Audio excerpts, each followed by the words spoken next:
अस्सलाम वालेकुम दोस्तों। इस वक्त मैं हूँ चीन के सूबे ग्वांगडोंग के दारुल हुकूमत ग्वांगझो में। और ग्वांगडोंग इस मुल्क का सबसे बड़ा सूबा है। इसकी जो कुल पैदावार है, जिसको जीडीपी कहते हैं, वो कोई 2 खरब डॉलर के बराबर है। यानी ये स्पेन, बरतानिया, ये जैसे कई मुल्कों से ज़्यादा अकेले सिर्फ एक सूबे की जीडीपी है। यानी चीन की मईशत का एक बुनियादी सतून, एक इंजन उसको कह सकते हैं ग्वांगझो। यहाँ पे बेशुमार बिजनेसेस हैं, 1-1 किलोमीटर पे मुहित फैक्ट्रियाँ हैं।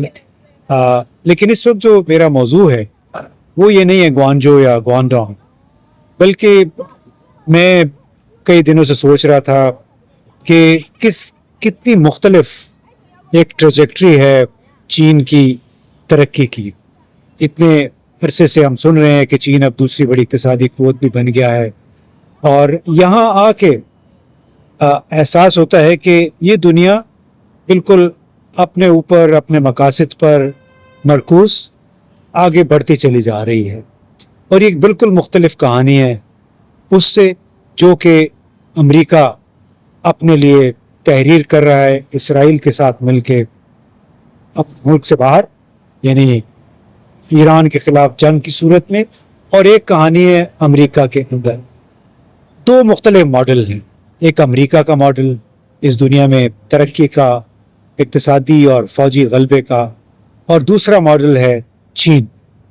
चीन ने क्या किया है?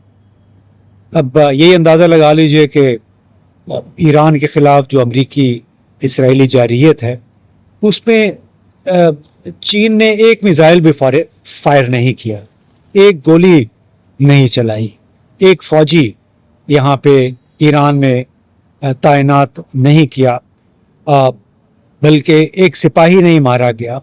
उसके बावजूद जब एक ऐसी सूरत हाल में जबकि तकरीबन 1000 के करीब तेल बरदार जहाज़ फंसे हुए हैं, तेल बरदार और कुछ मसनूई खाद से भरे हुए तेल जहाज़ आबनाए हुर्मुज़ में फंसे हुए हैं, चीन का सिवाय चंद दिन के एक जहाज़ भी नहीं रुका। वहाँ से उसके लिए तेल की सप्लाई कोई 1 मिलियन बैरल रोज़ाना से ज़्यादा जारी रही है सस्ते दामों पे। इस जंग में जो कुछ अमेरिका ने किया, जो टेक्निक्स इख्तियार की, जो असलहा इस्तेमाल किया ईरान के ख़िलाफ़, उसके बारे में मालूमात चीन ने ज़रूर इकट्ठी की हैं।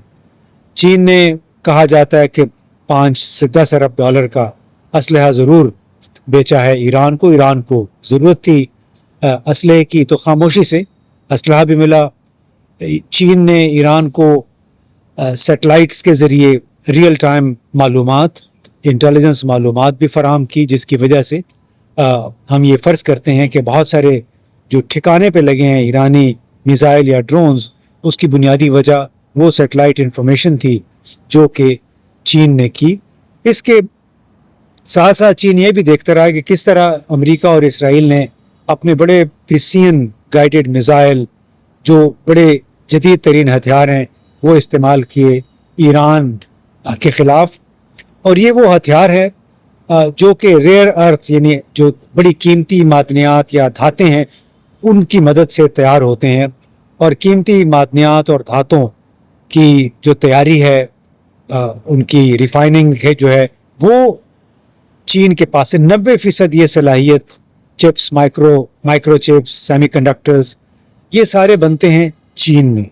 यानी वो देख रहा है कि किस तरह अमेरिका ने एक फ़ौजी ग़लबे की वजह से इसराइल के साथ मिलकर ईरान को ज़ेरबार किया, लेकिन चीन ने इसमें बराह रास्त मुलविस होने की बजाय बिलवास्ता तौर पे बज़ाहिर इमदाद की है। और आपने ये भी सुना होगा कि किस तरह ईरान ने तो ये मुतालबा किया कि आने वाले दिनों में आबनाए हुर्मुज़ से राहदारी की फ़ीस चीनी करेंसी युआन में वसूल की जाएगी। और दूसरी तरफ आप ये देखिए कि अमेरिका जो है उसने कोई अब तक 16 से 20 अरब डॉलर के बराबर उसका ख़र्चा हो चुका है अपने فضائی بری بحری جو مشنز ہیں، یعنی بحریہ کے ذریعے اور اپنے ایئر فورس کے ذریعے. اور اس میں اب یہ دیکھیے کہ کوئی 460 450 کلو یورینیم ہے ایران کے پاس افزودہ. یعنی اب امریکہ کا یہ کہنا تھا کہ ہم نے ان کو ایٹم بم بنانے سے روکنے کے لیے یہ حملہ کیا ہے. صرف اس کی خاطر کتنا امریکہ نے پوری معیشت کو، اس علاقے کی معیشت کو، جہاز رانی کی معیشت کو، ایویشن انڈسٹری کو کتنا نقصان پہنچایا ہے.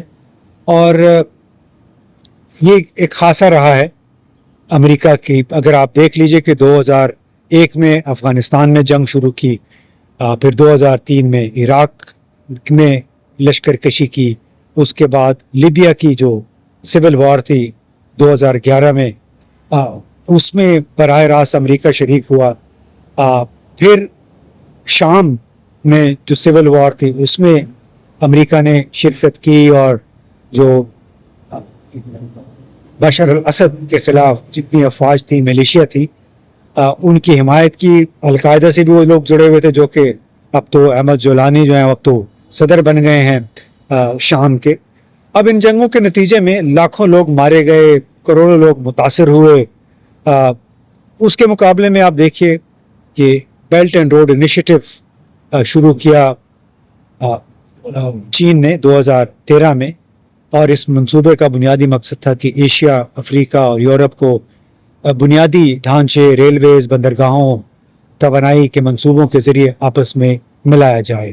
آج اس منصوبے میں 150 سے زائد ممالک، یعنی بیلٹ اینڈ روڈ انیشیٹو کے تحت 150 سے زائد ممالک میں چین نے کوئی 1.3 خرب یعنی 1300 ارب ڈالر کی سرمایہ کاری کر رکھی ہے. اس طرح چین نے 12 سال پہلے ایشین انفراسٹرکچر انویسٹمنٹ بینک بنایا. اس کے تحت 250 منصوبوں میں مختلف ملکوں میں 50 ارب ڈالر سے زائد کی سرمایہ کاری کی ہے چین نے. اور اسی دوران آپ نے سنا کہ سال مارچ ہی میں نیشنل پیپلز کانگریس ہوئی، چائناز 2 سیشن بھی اس کو کہتے ہیں، جس میں مستقبل کی لائحہ حکمت عملی تیار کی جاتی ہے، لائحہ عمل ترتیب دیا جاتا ہے.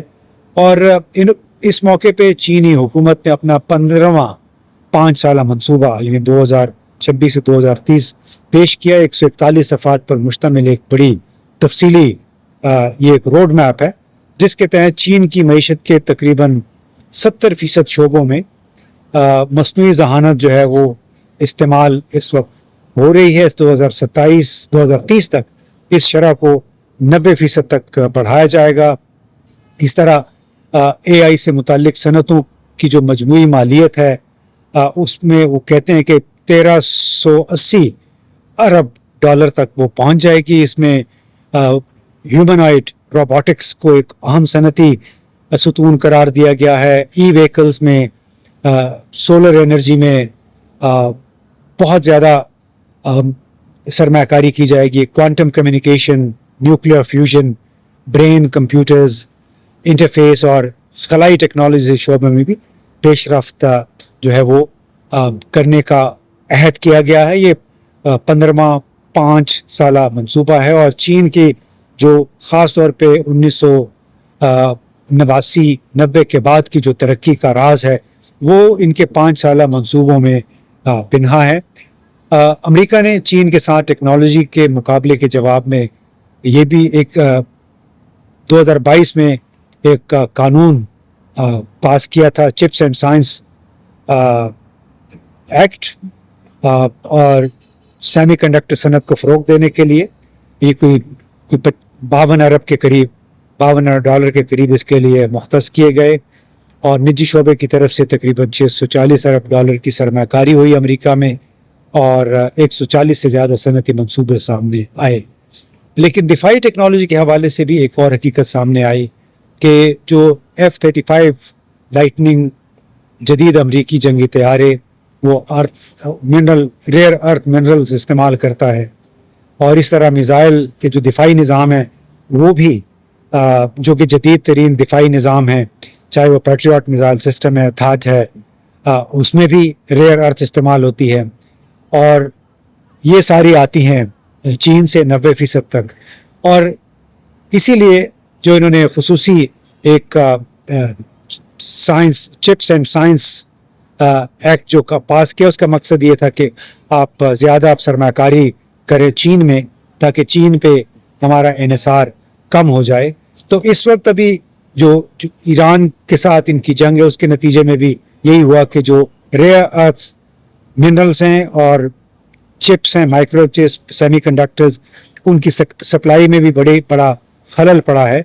और आहिस्ता आहिस्ता ये खदशा पैदा हो रहा है कि अगर ये जंग यूं ही जारी रही, आपना हॉर्मज़ बंद रही, तो फिर हो सकता है कि मगरब यूरोप में, अमेरिका में ख़ास तौर पे जो दिफाई टेक्नोलॉजीज़ है उस की प्रोडक्शन रुक जाए, क्योंकि अगर चीन से सप्लाई नहीं होगी और ताइवान जहाँ से बाकी सेमी कंडक्टर और माइक्रोचिप्स आते हैं, उस वहाँ से भी सप्लाई पे अगर कोई कदगन लग गई, तो फिर तमाम जदीद टेक्नोलॉजी वाली सनतें हैं वो मुश्किल में पड़ सकती हैं।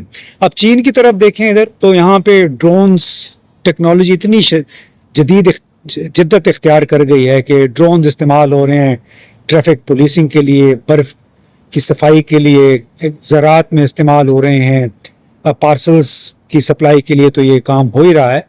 तो वैसे तो मजमूई मेरा मकसद था आज इस पॉडकास्ट का ग्वांजो में खड़े होके कि इस वक्त दुनिया में दो मुख्तलिफ मॉडल चल रहे हैं। एक मॉडल है अमेरिका का, दूसरा मॉडल है चीन का। अमेरिका का मॉडल जो है वो धौंस है, धांधली है, ज़बरदस्ती है। इस वक्त डोनाल्ड ट्रंप के तहत बैन-अक़वामी क़वानीन, कोई भी मायार कोई नहीं है, अखलाकियात कोई नहीं है, और जो काम इसराइल और अमेरिका जायज़ समझता है वो धड़ाधड़ किए चले जा रहे हैं, कतई नज़र इसके कि वो कितना गैर इंसानी है, कितना इल्लीगल है। रूल्स बेस्ड ऑर्डर जो है अमलन वो ख़त्म हो गया है, अक़वाम मुत्तहिदा को बिल्कुल साइड लाइन कर दिया है अमेरिका ने और इसराइल ने मिल के। जबकि दूसरी तरफ अगर हम देखें तो किस तरह चीन ने बेल्ट एंड रोड इनिशिएटिव के तहत और मल्टीलैटरलिज्म का प्रचार करके वो हमेशा ये कहता है कि अक़वाम मुत्तहिदा जो है वो हमें उसका दामन नहीं छोड़ना चाहिए, हम इकट्ठे रह के अपनी तरक्की के समरात दूसरों के साथ शेयर करके ही आगे तरक्की कर सकते हैं। और इसका जो फ़लसफ़ा है कि अपना आप मज़ीद एक तरक्की के ख़ास लेवल तक तो पहुंच सकते हैं, लेकिन मज़ीद तरक्की उसी वक्त होगी जब आपके आसपास, आपके अड़ोस पड़ोस में भी सुकून होगा, अमन होगा और तरक्की होगी। और ये बड़ी पुरानी एक कन्फ्यूशन हिकमत है जिस पे चीनी क़यादत आज भी अमल पैरा है। और चीनी क़यादत न सिर्फ कन्फ्यूशस बल्कि जनरल सुन त्सो उसकी जो दिफाई हिकमत अमली थी, फौजी हिकमत अमली, उस पर भी अमल पैरा है। और उसी के समरात हम देख रहे हैं किस तरह आज चीन फल फूल रहा है। जबकि दूसरी तरफ अमेरिका को देखें तो अंदरूनी तौर पे उसका इंफ्रास्ट्रक्चर एक लिहाज से ज़वाल का शिकार है। वहाँ पे अंदरूनी तौर पे इंतशार है, डेमोक्रेट्स और रिपब्लिकन्स बहुत बटे हुए हैं। और डोनाल्ड ट्रंप ने अमेरिका को मज़ीद तकसीम से दो चार कर दिया है, अमेरिका को अकेला भी कर दिया है। नेटो के अक्सर मेंबर ममालिक और यूरोपियन यूनियन के, उन्होंने अमेरिका की ईरान के ख़िलाफ़ जंग का साथ देने से इनकार कर दिया है। जबकि चीन का बराबर ये इसरार है कि हमें जंग की बजाय बातचीत, इक़्तिसादी तरक्की के ज़रिए तमाम दुनिया को साथ लेके आगे बढ़ना चाहिए। बहुत बहुत शुक्रिया।